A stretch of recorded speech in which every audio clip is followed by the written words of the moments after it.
All right, guys. So this is a video commentary slash analysis of the animated version of The Dark Knight Returns. We'll do part one today. So the only thing I want to talk about before beginning was the fighting styles because after watching many of my videos, I'm a big martial arts fan. So I like fighting styles. And I was just saying that I just wanted to say that I liked this. Whoever I will quote at the end, I don't know who did the fight choreography, but he really nailed the fighting style of a veteran, bruised, battered, old Batman. Because from my personal experience, when masters grew older and their experience become even more to unattainable levels, they seem to, don't quote me on this, but they seem to have a trajectory to go straighter, forwarder, more violent, more always more brutal and efficient and simple.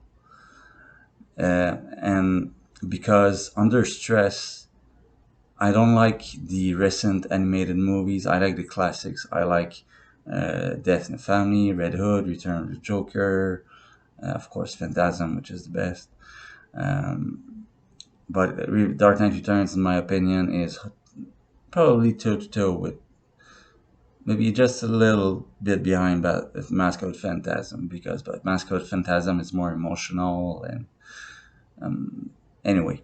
But yeah, that and I don't like that in movies like Batman and Robin and even on Arkham, which I kind of liked. Yeah, um, I didn't like the fighting style because Batman, each version of Batman should take on is the version you're depicting. So right now we're dealing with a Batman who he's not going into retirement, he's going out of retirement. So he hasn't fought maybe in a long time. He's old, he's crackling, his bones hurt, as we see in the movie, and so he is very brutal, very straightforward, very karate, straight wrestling, and jiu-jitsu. So that I just wanted to touch on this point because a lot of people working on Batman projects have it all wrong because for each version you should when you choose a fighting style when you design a fighting style for Batman you should take in consideration is where he is age wise, career wise. Is he a beginner like Matt Reeves the Batman who was more of a brawler, of a tough street fighter, that got hit, made mistakes, but his armor protects him and he doesn't give a fuck about anything and he hits you with your own bat and just straight punches, straight kicks, straight just straight locks, a lot of because they say that Alfred has trained him, so it's military style, so it works. But in movies like Batman and Robin, and I don't know, all this bad blood and things like that, Batman is using the a very Wing Chun clean blocks and repeat and Kali and is it's not the fighting style that suits Batman at all. Batman wouldn't use this because what do we know about Batman fighting?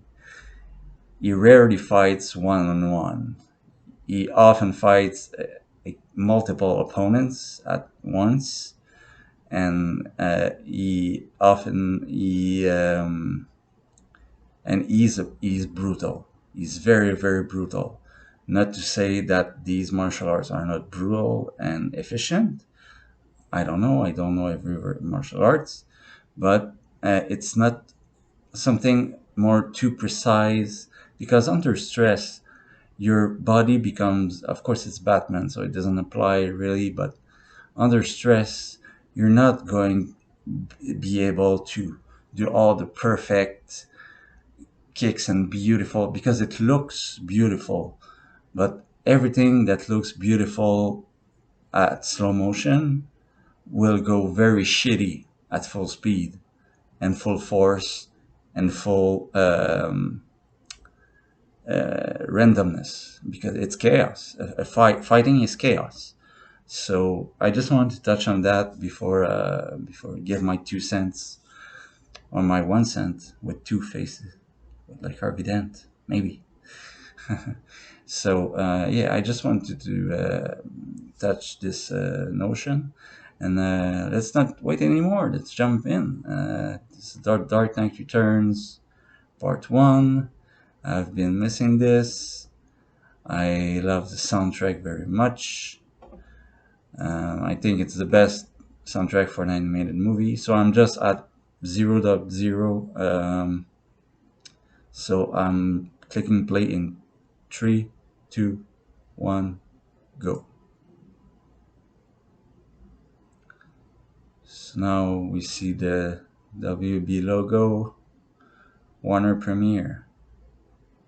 While hearing the Formula Ones driving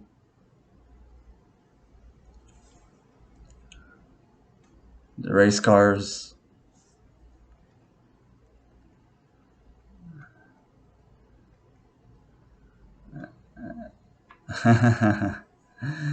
Bruce always with a mask, a black mask with, I don't know if you're in an angle, we see he has ears, and he's the only black car, of course. And I love this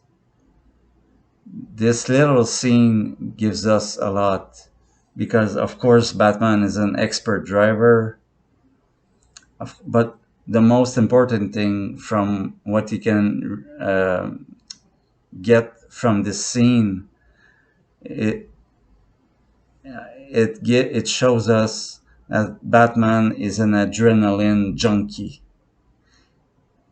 He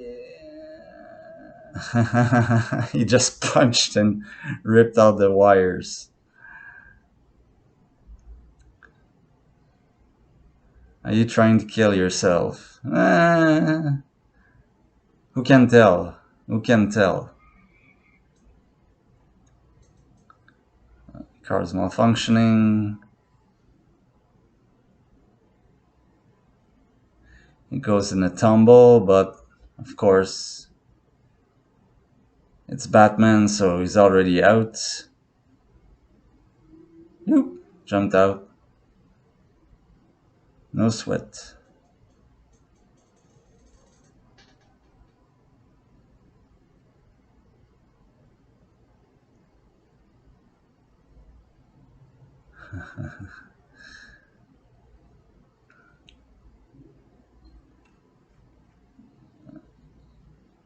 Yeah, love because in the 80s where when I love the superposition of all the news channel.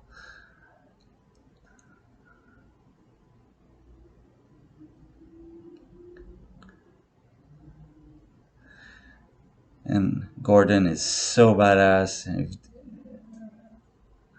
Okay, so 10 years. So Batman's been in retirement from 10 years.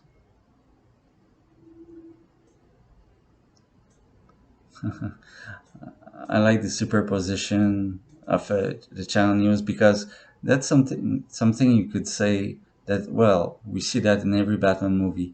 Well, yes, but who invented it?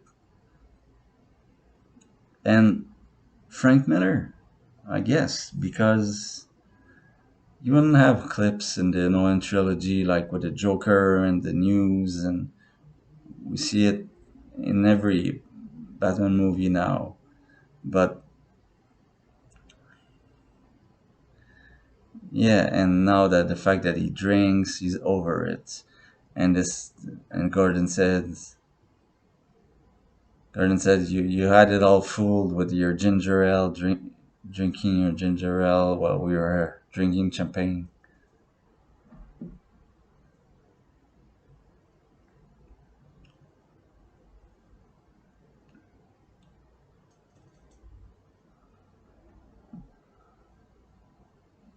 Yeah.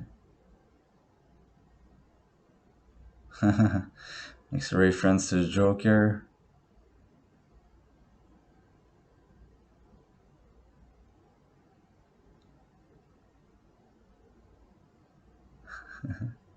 Like I said,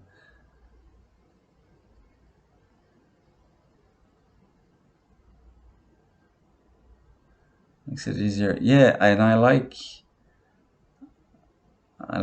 just gonna pause a little second here because of course, every encounter with James Gordon is very important. And what do we have right? Right here, I pose to a shot. There's a woman in a blue dress sitting at the bar.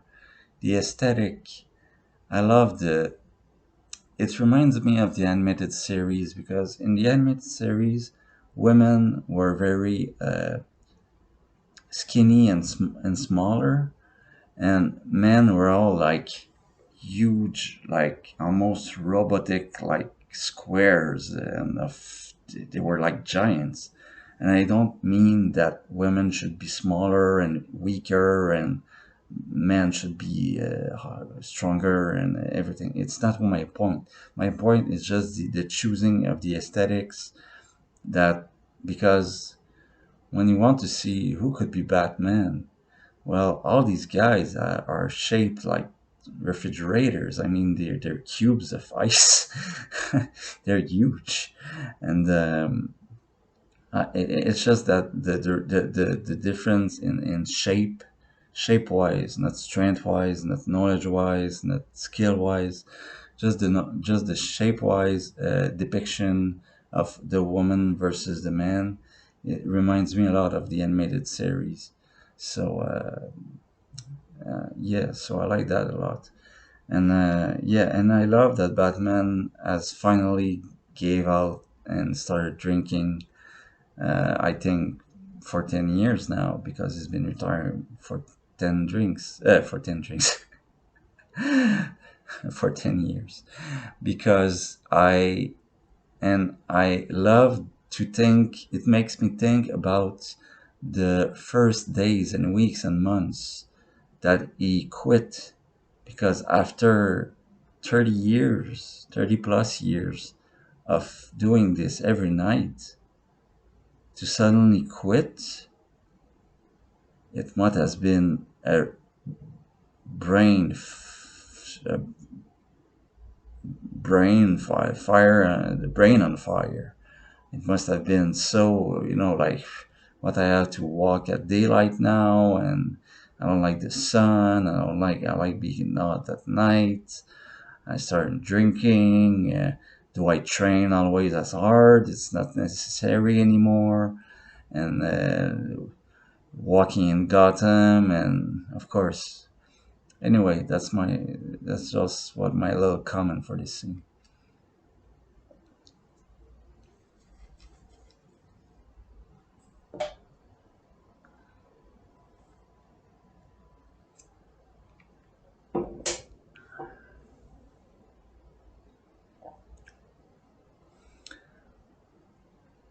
Of course, he mentions Jason and Batman Bruce.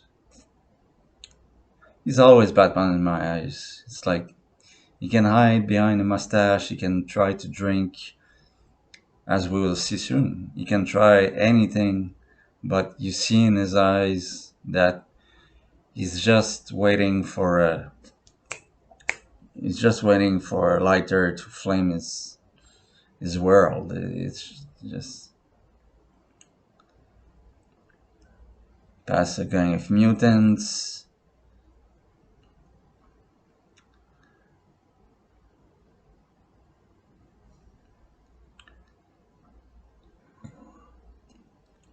And we see him again, we see him repress just by seeing the bullet falling in slow motion. You know that it's the killing of the Waynes. And I like that pure Batman. That let I don't know what age he is, but Gordon is 70. So let's say Batman is 65, 60, 65, whatever. I love that. Even here, that's what makes this graphic novel movie, because it's a very faithful adaptation. And I love how he is still endlessly demonized and endlessly tortured by that night. He cannot let it go. He can never let it go until he is in his grave. And I like that. Just by walking on a sidewalk, he's having flashbacks. I mean, Bruce Wayne, you don't want him to go at the psychiatrist. It would be a fucking. It would be a thunderstorm of epic proportions. And yeah, see a prostitute here. The soundtrack that's starting. The piano.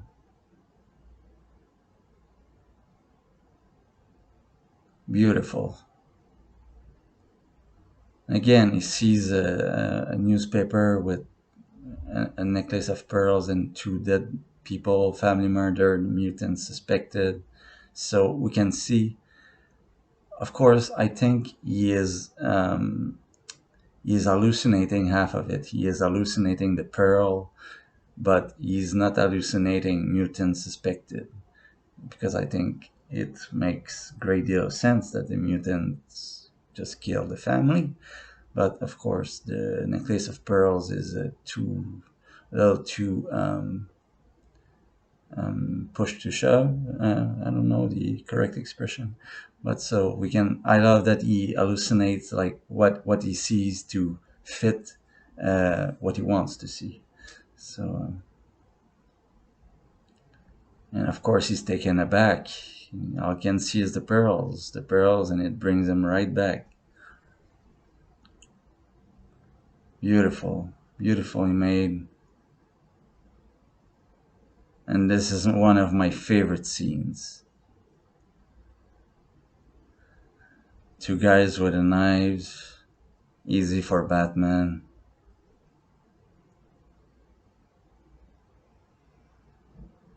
Come on, you want it. Come on.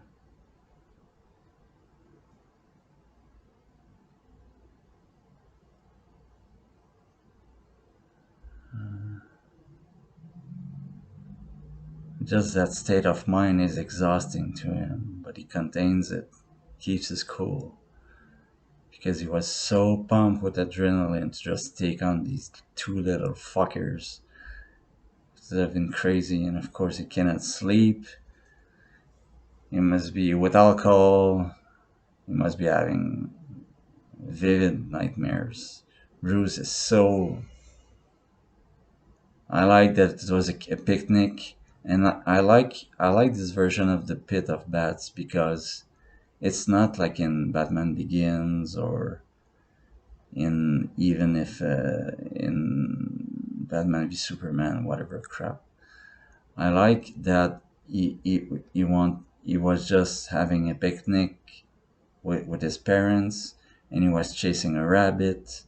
Of course, I love Mad Hatter a lot, so I like when he's running after a white rabbit. And he just the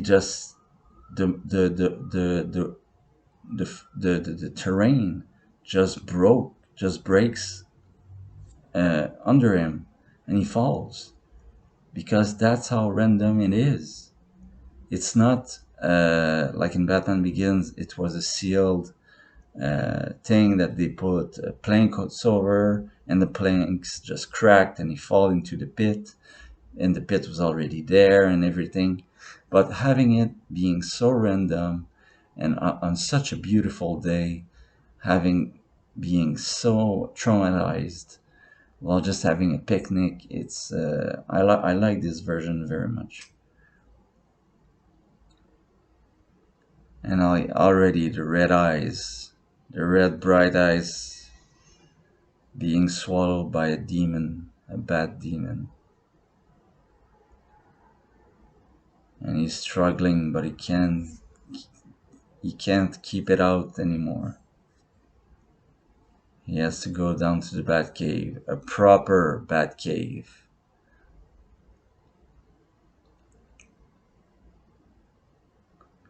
Robin suit, don't talk to Dick anymore.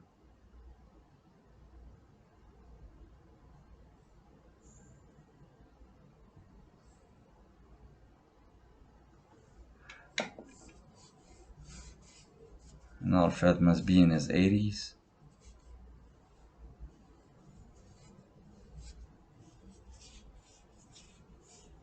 Never again. Hard promise to hard promise to keep. When did you shave? He's so nuts he don't even he doesn't even know he shaved. And I love that in the first part Joker doesn't say a fucking word. Just in his crazy intensive treatment ward.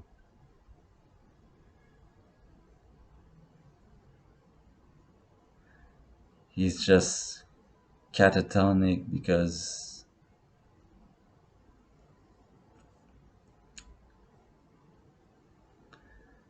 and I love how simple he looks.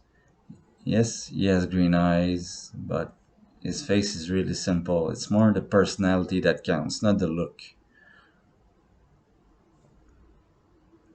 Now we have Harvey Dent. A lot of stuff in the parade, and both sides match.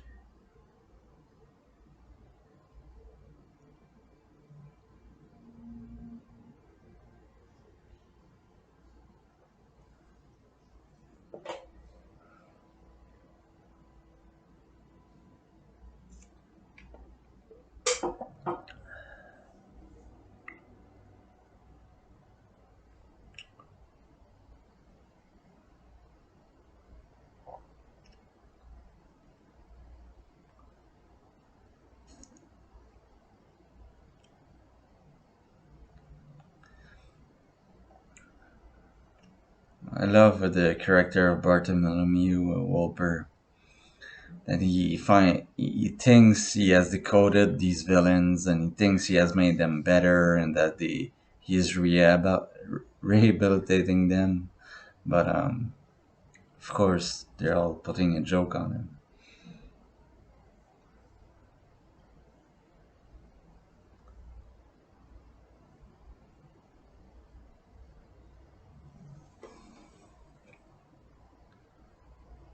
Just a second, guys. All right, sorry guys. No, need to eat a little bit. I ran 20 miles today, 22 miles, whatever. So let's continue.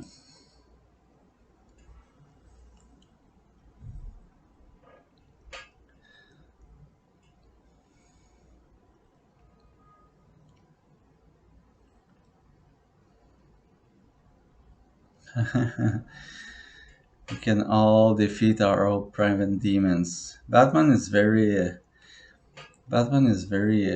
hypocritical. I get a little bit in his speeches with maybe with Gordon, with the news. His personality is really special. That's why I really like this iteration.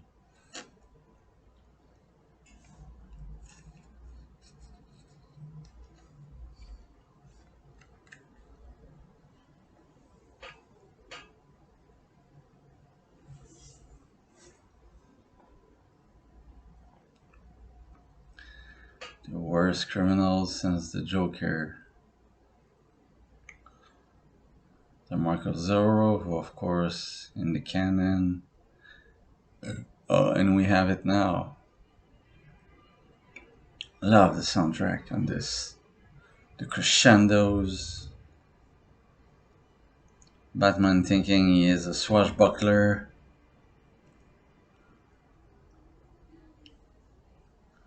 I love how they show us the Wayne killings in sequences, not in one shot.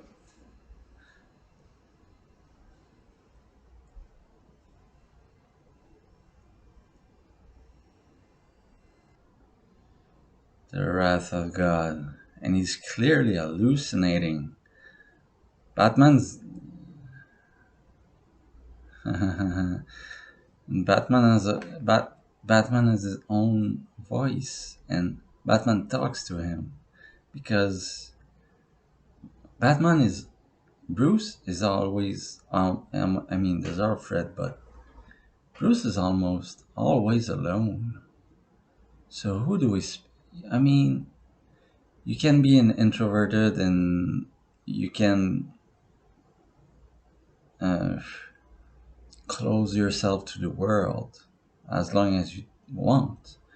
But any proper human being with conscious thought will say, and I'm talking from experience, you need someone to talk to from time to time.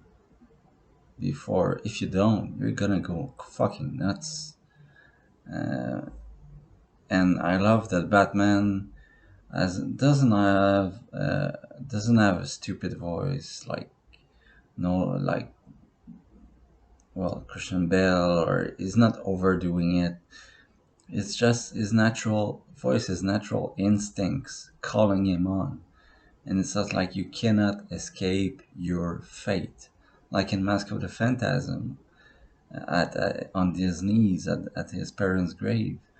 It's like now if you don't want to do it, his brain is forcing him to relive again and again and again. To relive his deepest demons, his darkest demons, like he just said on an interview on TV. So runs outside. First step is that he shaved without even realizing it. It's like okay. Then he watches TV and it triggers and it triggers and everything around him, the news, the newspapers, conversation with Gordon, everything becomes a trigger for him to unleash the Batman, and he cannot take it, so he tries to drink to numb the pain. He says it it it keeps him drinking, keeps him calm and collected. If you can call Batman calm and collected, he's not, but he's fucking nuts. And right here, he's going out, banging on a statue that must be weighing a ton, but he's Batman, so he's a monster, and he just cannot take it anymore psychologically. So Batman, that's what I didn't like about the Nolan trilogy. Among, as you may sure know now, and we see again, the killing of the Waynes. Nothing but a hollow shell.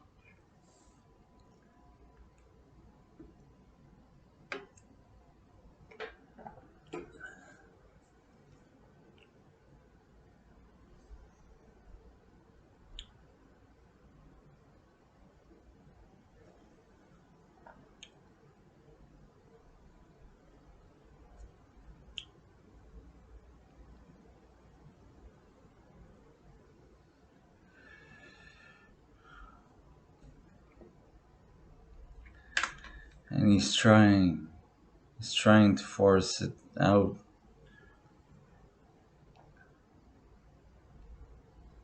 The time has come.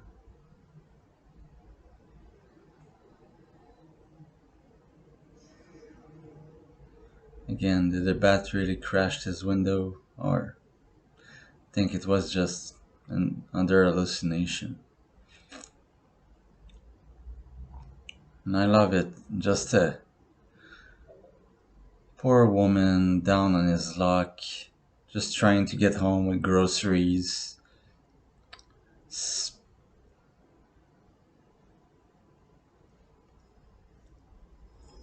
Oh, yes, the Batman is here.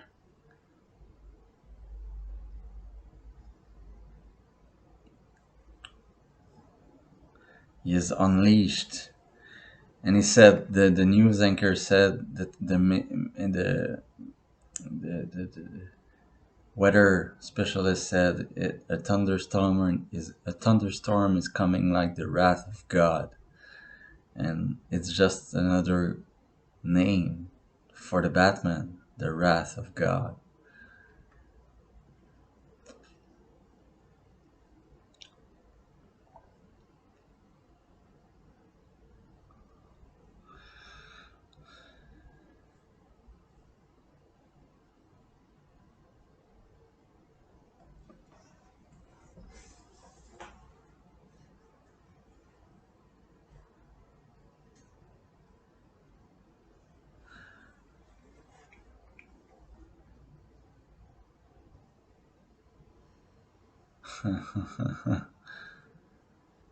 Yeah, and just again, like I said, it's style. Just getting the guy on the neck, punches him, punches him, punches him. Tuck tuck, tears the money. It's dirty money. Tears it. So, first introduction to Carrie Kelly.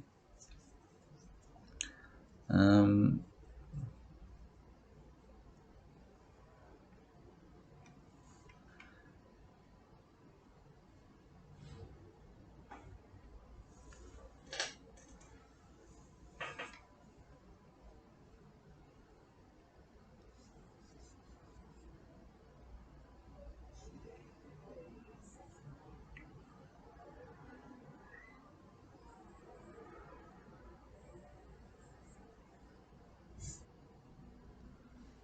Batarangs in your arm. I get it. It's brutal. He's not using the batarang to disarm. He's using it to. And he moves. Yeah, you're moving.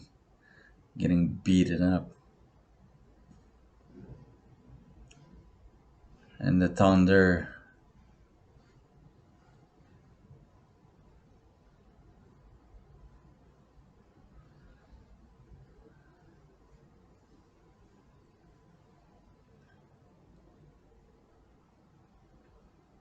The shin. Batman's chin. It's so epic. It's so symbolic.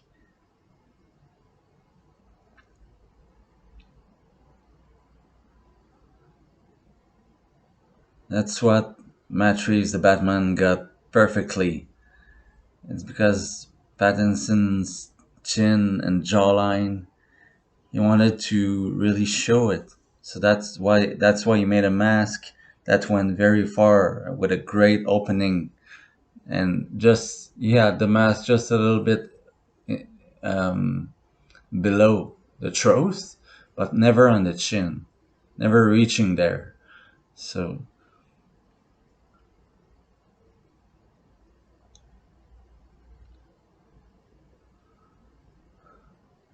the iconic shot, bang with the thunder.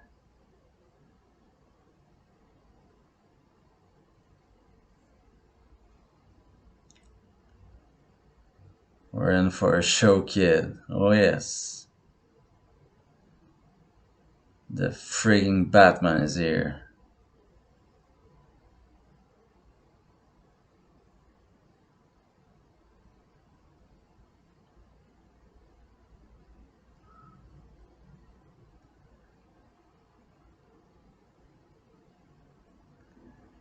Crashes the car.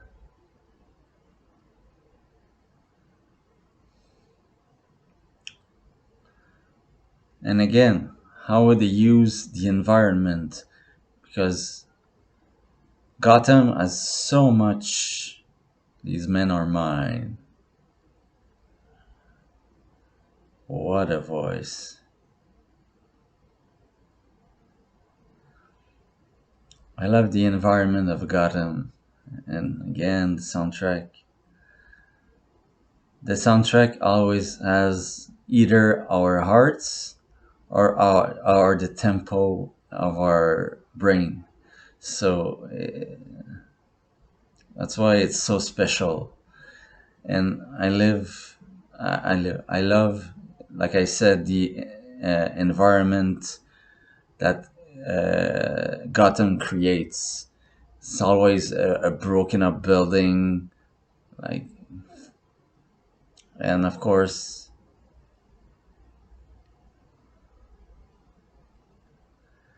holes on the ground everywhere, shaky buildings, creaky floors. Again, almost always the rain.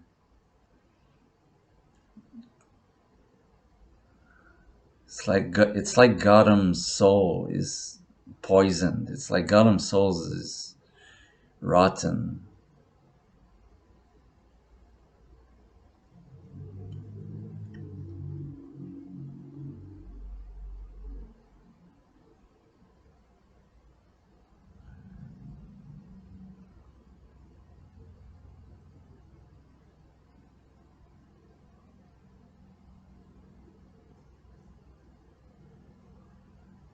By the neck.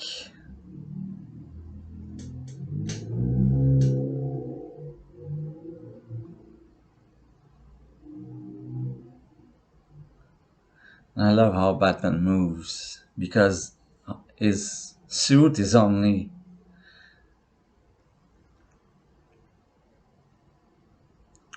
has to save the rookie cup because that's it. I love this Batman is pure classic Batman. Only his logo is bulletproof. The rest is just tissue. So I love how that makes him move like a wraith, like a ghost.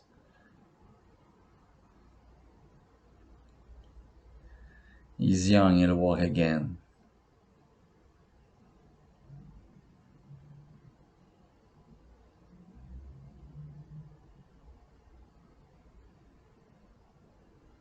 Or the veteran cop knows how this works.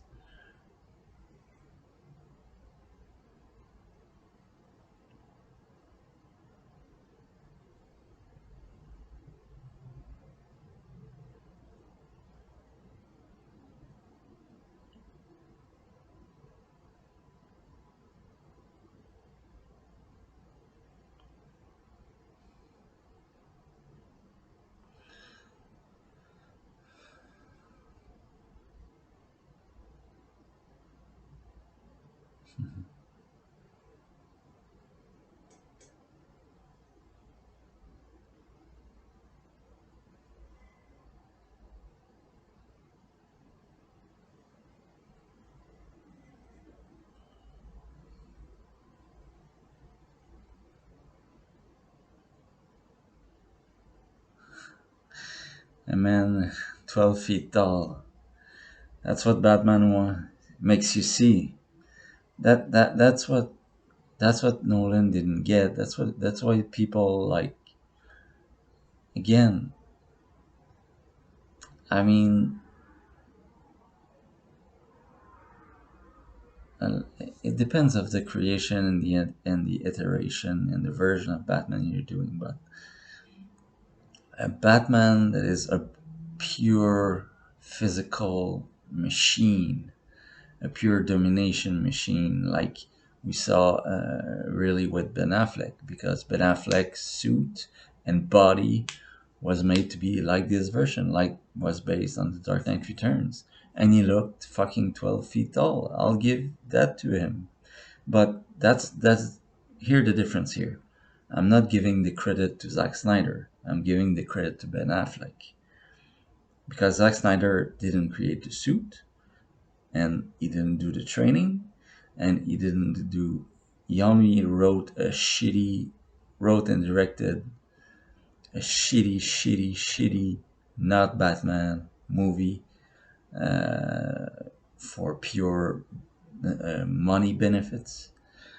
I don't believe he has any passion for Batman, and I don't believe any of his movies are any good.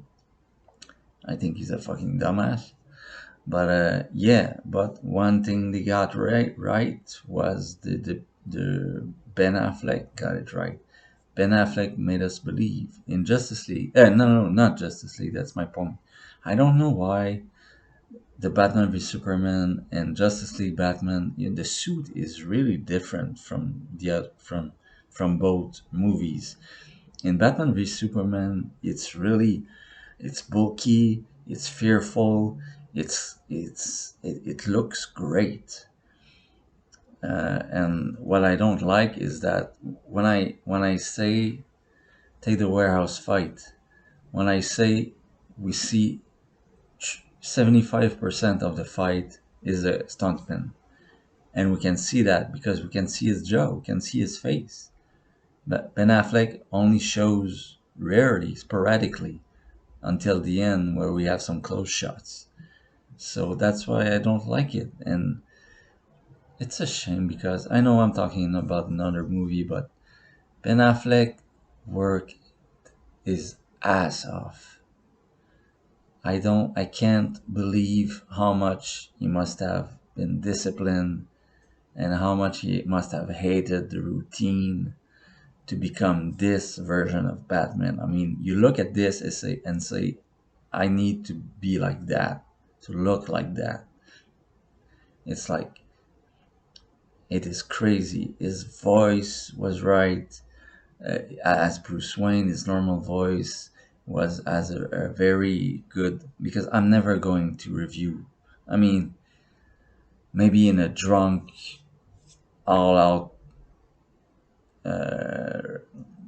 rant, epic rant, I might do it, but not for it won't be for analysis purposes. So yeah, I just wanted to shed a light on what this version of Batman has created.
Miracle. Here, here, Alfred being Alfred. It's slow and painful. You'd like it. The red phone.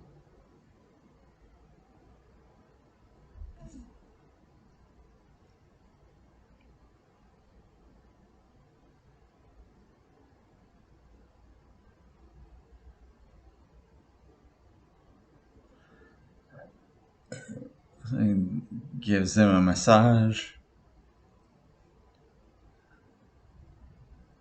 Just gives him. It's just a shirt. His costume is just a shirt. Like in the animated series.